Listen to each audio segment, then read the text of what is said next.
네, 오늘 준비한 선수가 UFC 타이틀전을 한 선수인데 생각보다 많은 분들이 모르셔서 제가 준비한 선수입니다. 바로 이 UFC 301에서 알렉산드리 판토자 이 타이틀전을 한 스티브 얼색에 대한 소개를 준비했거든요. 당시 이 스티브 얼색과 알렉산드리 판토자의 이 타이틀 경기가 잡혔을 때 전문가는 물론 당연히 팬들도 굉장히 당황을 했었습니다. 물론 뭐 스티브 얼색이 UFC 데뷔전에서 랭커를 잡아내고 바로 랭킹에 진입을 했고 또 3연승을 구가하는 좋은 기세를 자랑하는 선수인 건 분명한데 타이틀전에 나설 정도의 이런 구간은 아니었거든요. 그러다 보니까 많이 당황을 했는데 그도 그럴 게 다른 선수가 아닌 이 무하마드 모카이프 UFC와 그 UFC 플라이급을 대표하는 그 신성 무하마드 모카이프가 있기 때문이었죠. 모카이프는 현재 UFC에서 6승 무패를 구가하고 있다 보니까 모카이프가 들어가지 않을까 생각을 했는데 갑자기 스티브 얼색이 들어가면서 모카이프는 막 SNS 뭐 인터뷰 등을 통해서 불합리함을 토로하면서 지금 오해를 하고 있는 중이고요. 근데 뭐 지금 이 버스는 떠난 상황입니다. 그래서 아무래도 이게 스티브 얼색이 UFC에서 지금 3전을 뛰었다고 말씀을 드렸는데 3전 중 2전이 언더카드였고 그나마 또 메인 카드를 뛰었던 한 경기가 UFC 파이트 나이트 대회로 팬들의 그 관심도가 그렇게 높지 않은 대회였어요. 그러다 보니까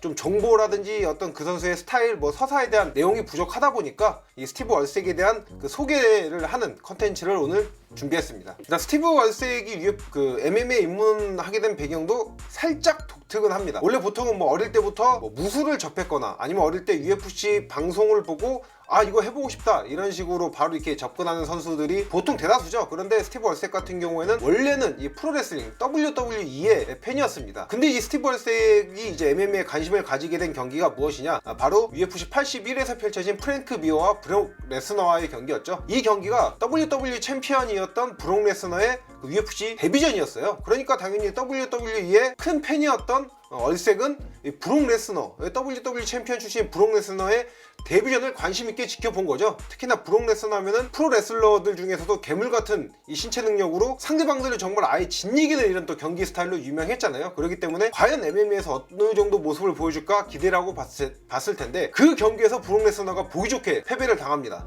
당시에 프랭크 미어한테 이 서브미션을 당하면서 패배를 당했는데 이 패배, 프랭크 미어가 승리를 거둔 게 스티브 얼색한테는 굉장히 이 매력적인 지점으로 다가선 겁니다. 브록 레스너는 이제 헤비급 한계 체중을 꽉 채우다 못해서 이제 헤비급을 감량해서 나오는 선수거든요. 그러다 보니까 프랭크 미어도 꽤 어느 정도 덩치가 있는 선수임에도 불구하고 브록 레스너에 비해서는 한없이 작습니다. 근데 얼색이 보기에는 이 작은 선수가 이 큰 선수를 잡아내는 게 굉장히 매력적으로 다가선 거죠. 그러면서 이런 스포츠가 있구나, 이거를 해야겠다 마음을 먹고 본인의 집 근처에 있는 체육관에 등록을 하면서 본인의 이제 MMA 커리어가 시작이 된 거죠. 그리고 또 스티브 얼색이 UFC에 들어오고 또 데뷔전을 하기까지의 과정을 봐도 이게 좀 꽤 재미가 있습니다. 뭐 순조로운 듯 보이는데 어렵고 또 어려운 듯 보이지만 이 순조로웠던 UFC 입성과 또 데뷔 과정을 볼 수가 있는데요. 그러니까 스티브 얼색은 원래 21년도 말에 7연승까지 찍으면서 UFC 그 데나 화이트 컨텐더 시리즈 진출에 성공을 합니다. 그렇기 때문에 얼색은 당연히 이 컨텐더 시리즈는 원매치로 이 경기를 잘하면 바로 계약을 하는 거잖아요. UFC 계약이 코앞까지 와 있는 상황인데 여기서 이제 비자 문제가 발목을 잡습니다. 비자 문제 때문에 컨텐더 진출이 무산이 되면서 이때 한 1년 4개월 정도 긴 공백 기간을 가져요.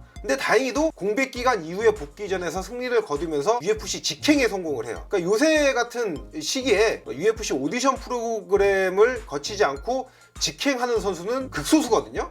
그만큼 UFC에서도 스티브 얼색에 대한 평가를 높게 하고 있었다, 이거를 또 알 수 있는 부분이고요. 이 얼색은 이제 어쨌든 간에 이 천신만고 끝에 계약한 만큼 이제 데뷔전만 잘 치르면 된다, 이렇게 그나마 좀 편하게 마음을 먹고 있을 텐데 이렇게 천신만고 끝에 잡힌 데뷔전도 그놈의 비자 문제가 또 발목을 잡으면서 연기가 됩니다. 그러니까 얼색 입장에서는 굉장히 불안할 수도 있던 상황이었어요. 왜냐면은 컨텐더 시리즈도 비자 문제 때문에 취소가 됐지, 어찌저찌 해서 UFC 입성을 했는데 또 비자 문제 때문에 데뷔전이 연기가 돼.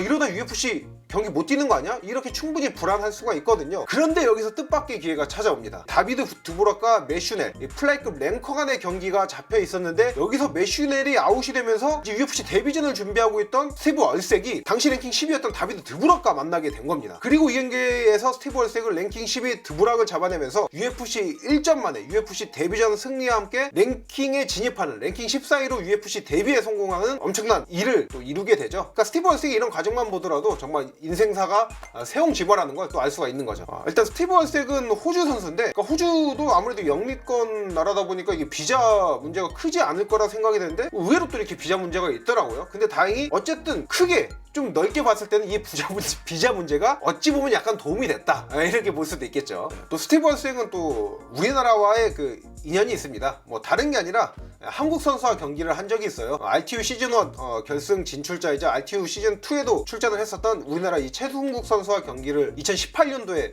했었는데, 이때 두 선수 모두 다 신인이었습니다.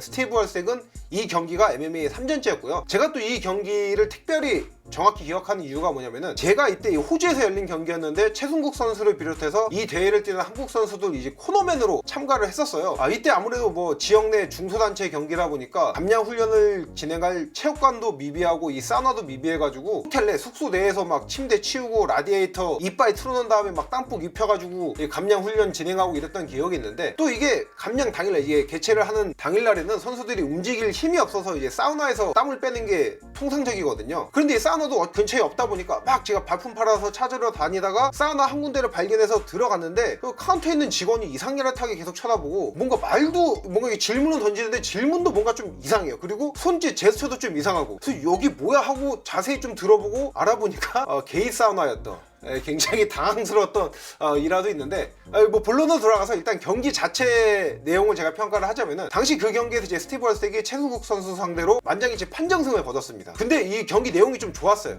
스티브 월색에 대한 제 그때 첫 느낌이 뭐였냐면은, 신체 조건도 좋고 운동 능력도 좋고 뭐 그래플링 타격 다 꽤 잘하는구나, 굉장히 밸런스가 탄탄하게 갖춰져 있는 선수다, 이렇게 생각을 했었는데, 그래도 이 선수가 이렇게 UFC 넘버링 메인 이벤트까지 장식은 할 줄 몰랐죠. 조금이라도 이런 낌새가 있었다면 사인이나 뭐 사진이라도 찍을 걸, 약간 좀 아쉬운 감이 없지 않아 있는데, 어쨌든 이 스티브 월색은 최승국 선수와 경기 바로 직전 경기는 패배를 했었어요. 근데 최승국 선수 경기를 시작으로 연승을 구가하고 UFC에서 3연승 11연승 커리어 총 11연승을 찍으면서 이 판토자를 만나게 된 겁니다. 그래서 결국 이 스티브 월색의 이 MMA 스타일, 플레이 스타일이 궁금하실 텐데, 저는 이 스티브 월색이 전체적인 MMA 능력치가 모난 게 없는 선수라고 생각을 합니다. 당연히 기술력은 물론이거니와 신체 조건, 그리고 운동 능력까지 좋습니다.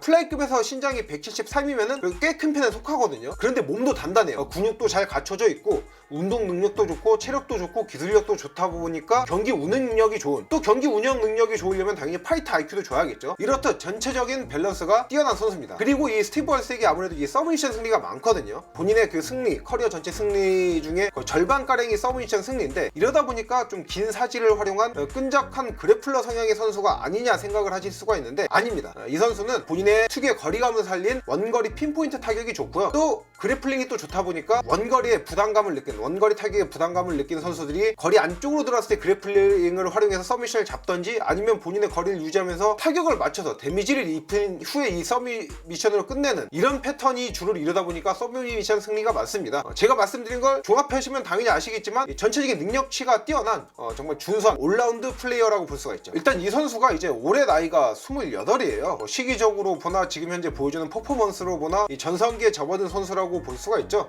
그렇기 때문에 향후 2-3년간은 이 스티브 월색이 플라이급 탑 컨텐더로서 좀 왕성하게 활동을 하지 않을까 예상이 됩니다. 그래서 오늘은 플라이급의 탑 컨텐더죠, 스티브 월색에 대한 이 컨텐츠를 준비해봤고요. 다음 시간에도 유익한 컨텐츠로 찾아뵙도록 하겠습니다.